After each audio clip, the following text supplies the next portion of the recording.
রাগ থেকেই এরকম করেছে। দাঁড়াও দাঁড়াও, সবটাই বলছি। হাই, আমি পূজা। তো চলো, আজকেও একটা ছোট ভিডিওতে তোমাদের স্বাগতম। বিস্কিট দিছে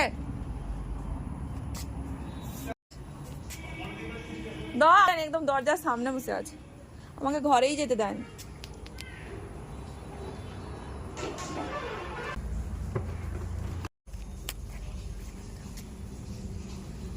আরে দেখছো, আলস অলস একদম। উঠে খা।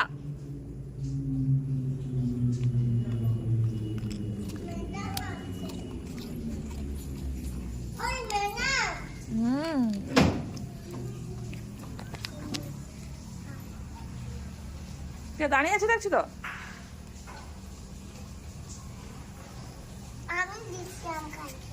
তুই দিচ্ছ, ওই তো পড়ে আছে খেলে। এখানে আমি চান টান করে ফ্রেশ হয়ে বেরিয়ে পড়লাম নেমন্তন্ন বাড়ি যাওয়ার উদ্দেশ্যে। আমি তো কিছুতেই যেতে চাইছিলাম না, আর আমার মুডটা ভীষণ অফ ছিল, যেটা আমার মুখ দেখে হয়তো বুঝতেই পারছো। এক্সট্রা করে কিছু বলার নেই। আগের দিন একটা নেমন্তন্ন বাড়ি ছিল, সেখানে যাওয়া হয়নি। আজকেও আমি যাব না বলছিলাম, বাট মা জোর করে টেনে নিয়ে বেরিয়েছে।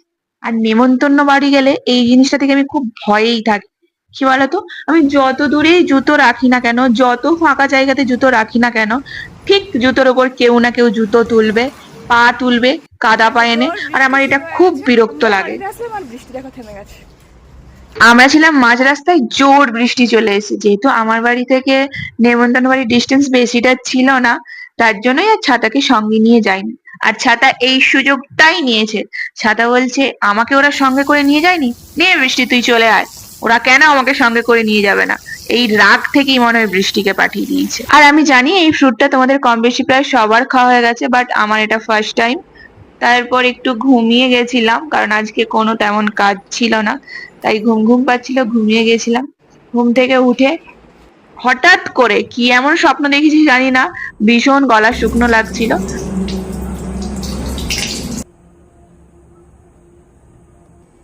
আজ সারাটা দিন কি ঘুম পাচ্ছিল, মানে যতই ঘুমোই ঘুম যেন আর ছাড়ছিল না।